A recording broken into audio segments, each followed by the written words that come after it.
Well, we're back on the Mazda today. Last couple videos we dropped, we gave y'all introduction to this thing. We showed y'all how to do the ball joint flip.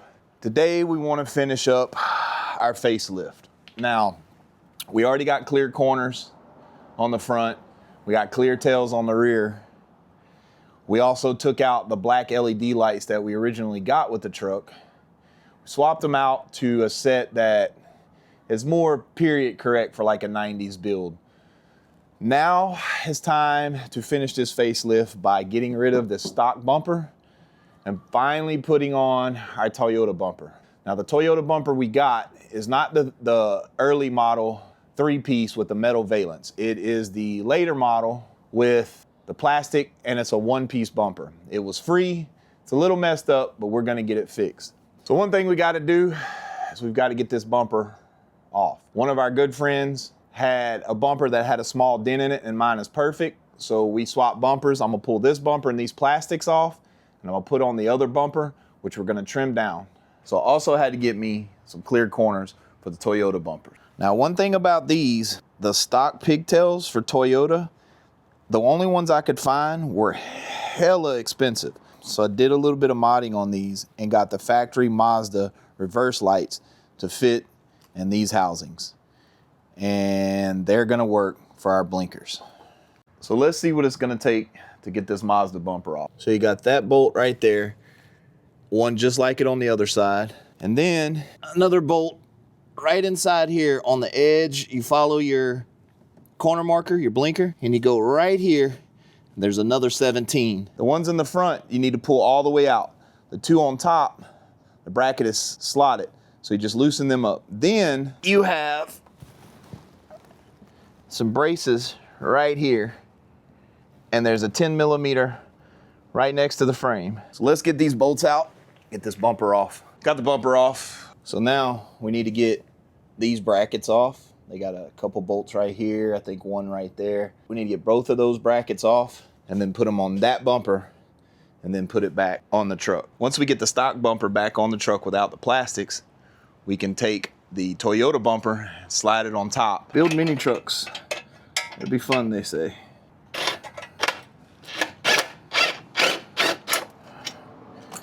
Yeah, whoever put these through bolts in, I don't like you. You know, we're not friends. All right, there we go. There's the whole bracket out. Now, we don't need this anymore. We will need these clips probably, because I bet that bumper don't have them on there. Let's see. Nope. I wouldn't give my good clips away neither, you know? So let's get these clips off of this one. Of course, we're gonna need a flathead. 90% of your build is always go and grab a tool you don't have. Go and grab a tool you didn't have, or a tool you're looking for, or some stupid stuff like that. When you're messing with these clips, don't put your hand in the, well, you can't even see me. There we go. When you're messing with these clips, with a screwdriver, don't put your hand in the way, because screwdriver's gonna slip. It's inevitable. All right, so I'm gonna get these clips transferred over to the other bumper, get the other bumper put on the truck, and then I'll show you guys how we're gonna put on Toyota 4Runner bumper. We got the bumper back on. Let's get this Toyota bumper on. My plan is just to slip this thing over and see where she fits. All right, so right off the bat, standing there and looking at it, man, I love the way that looks. It needs to go this way, and it needs to go in. So it's sticking out on this side pretty good. I need to get it under this fender. Also need to get it back to this fender lip. So, yeah, it needs to tuck like this. Let's see, what's holding us back? Okay. All right, just as I thought, the bumper underneath is way too long. We're gonna need to cut this bumper. Just by filling underneath here, I can feel the edge. So where this bumper has a line in it right here, kind of dips down, we're gonna cut it right there. So we're gonna cut. I don't know if you guys can see this that well. It's kind of hard to pick up on the camera, but there's a line that goes right here. We're gonna cut that bumper off, and that should put the bumper up in this part of the bumper where we have room to sink this bumper down in here and weld to it. That way it'll get it far enough back and we can move it side to side.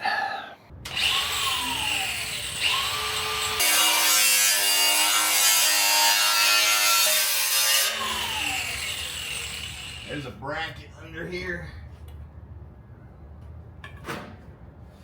but I think I'm just gonna nick it. I don't think I'll cut it, actually cut through it. And if I do, I'm probably gonna have to trim it down anyway, because it's like right in here and it might show. So there might be some bracing we have to do, some added things like that, but right now we want to get it on here, get it positioned, and then get it tacked. I'm not gonna bore y'all with all the cutting, so I'm gonna get this cut off. All right, we got the bumper cut.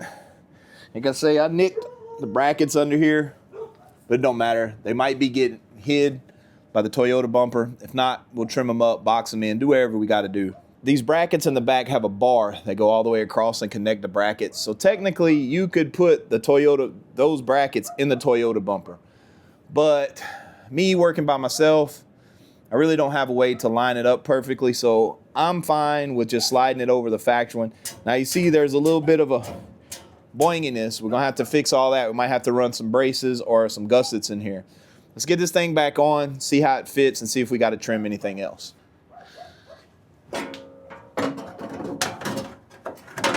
Oh yeah, we go way further back. Let me get this grill off, take a look at everything, make sure we have the room to move back. So we did some trimming, we did some cutting. We're not through, but I'm gonna show you guys where we're at real quick. So we had to take the valence off, so we get back there and start trimming some stuff up. But we almost got this thing fitting where we need to. We're about 2 inches off right there. So I can't push back anymore because of the brackets behind it. Let me show you. Yeah, as you can see, there ain't much bumper left. So we pretty much had to cut this whole top piece off of the bumper. Now this was back behind the bumper. Problem is, this is now hitting inside our bumper. We need to move back 2 inches. What I had to do earlier was this bracket here and this bracket here, I had to notch them. Oh, see how this one's notched?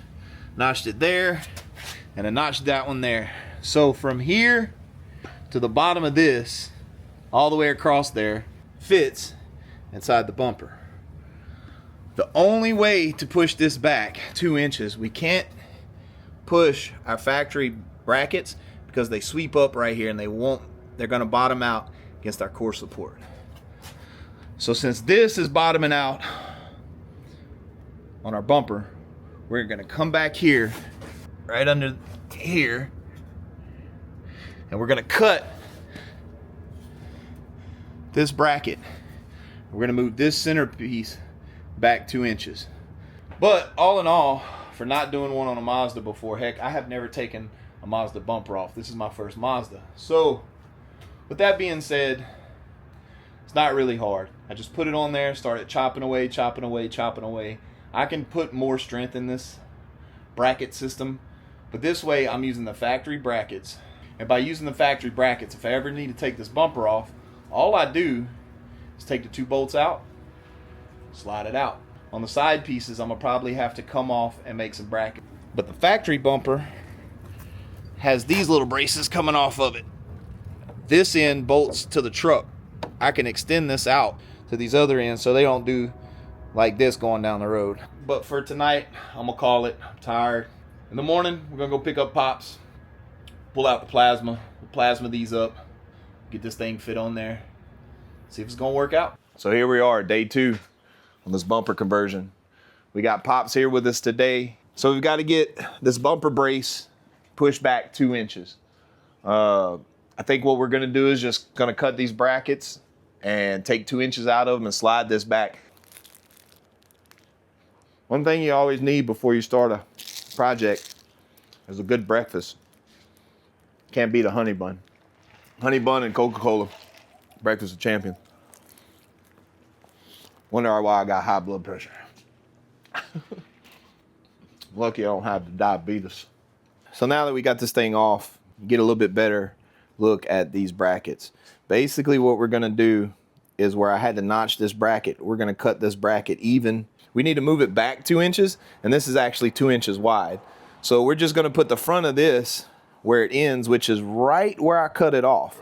So we're gonna cut this one off, because that was all notched. And then we're gonna move this back here, and we're probably gonna have to notch some more of this bracket out for it to fit. Once we get it to where it fits and we get it notched out and everything, if it needs to be strengthened up, we have a weld machine and we have plenty of spare metal around. We can make this thing stronger than it even was from the factory. So we just don't want our bumper shaking going down the road.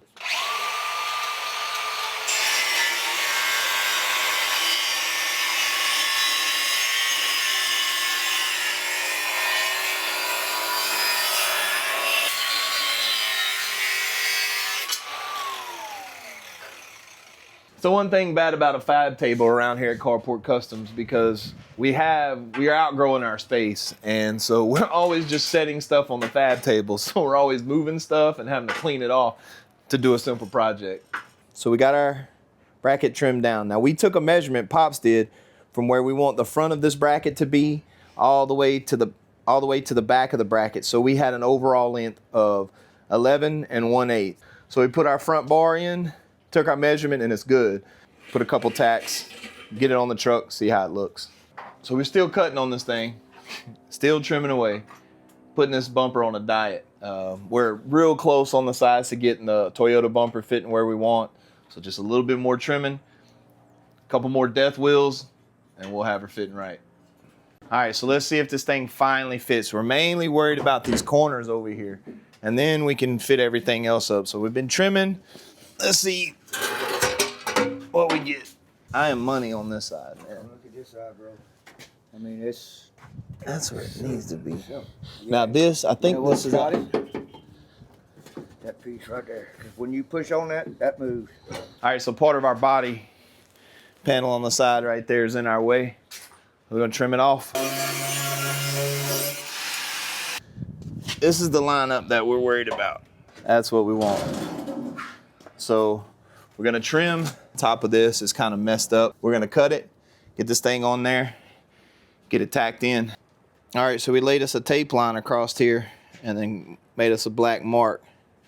That's where we're gonna cut on that top of that bumper, which was already messed up. It had some holes drilled in it. Some beaver tried to eat it. I don't know. I had one of them DeWalt beavers. Get this thing cut and slide it back on there and see if it lines up. We're just gonna keep whittling until it lines up where we like it, and then we'll stick it to it. All right, so we trimmed it up, trimmed the bumper some more. We got it where we think we like it, so we're gonna start tacking this thing on. I'm gonna have to help Pop. I gotta hold this thing up. It's tricky. One man band ain't gonna get it done. It's gonna take two of you for sure.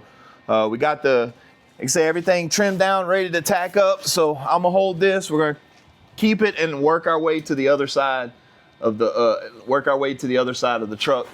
So I'm good here, Pop. This looks good, so you can make that tack. Tack.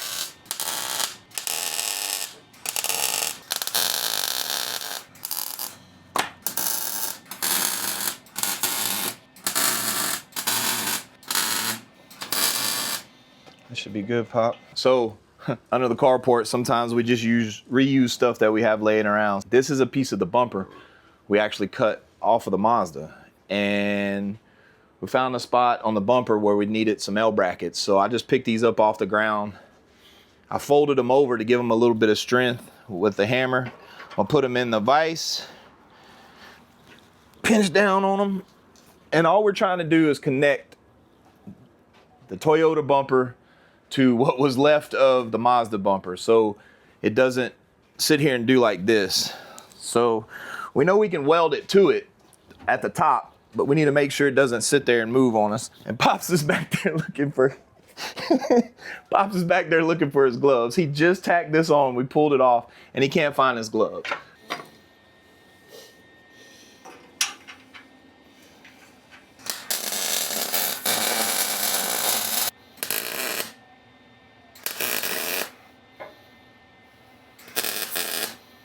So we're just gonna put some Caterpillar weld, stitch weld this in to a certain extent.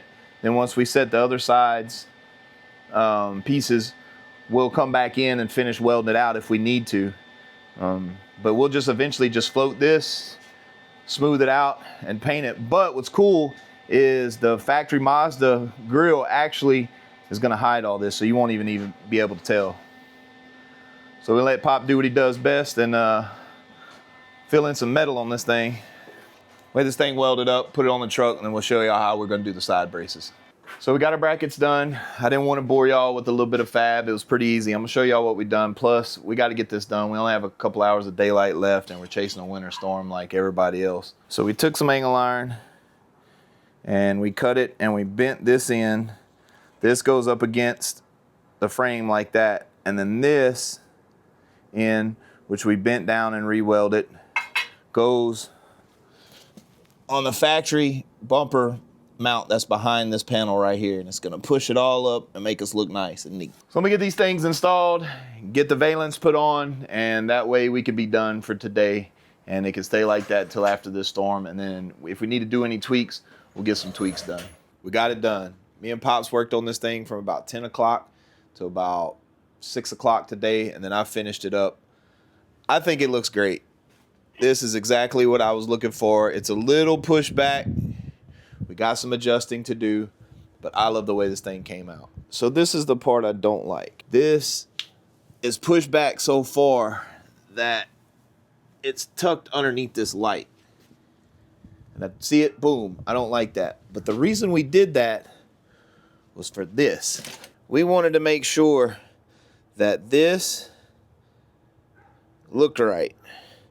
Now, we could go back a little bit. See, we're a little off. So we could go this way a little bit, but I don't think it's gonna be enough to pull that out. This is plastic, so we can't extend it. So I don't know yet. And I wanna get this.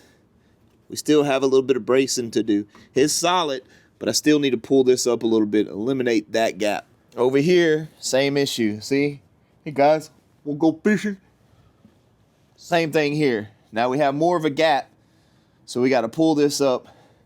And this could go, it's almost flush. It could go back a little bit. We're fighting this storm coming a day or two. It's supposed to be snowing. They're calling for like 5 inches of snow in South Louisiana where I live. It's crazy. I'm not gonna be out here working on this thing, and I'm gonna have to go to work. I got the blinkers on, got all the lights hooked up, and I'm gonna have to drive it. So I'm gonna drive it like this, and then next weekend or the weekend after, once all this weather's done, I get some extra time, I'll tweak it, get it painted. But for now, we're gonna call it a night, get back on this thing another day.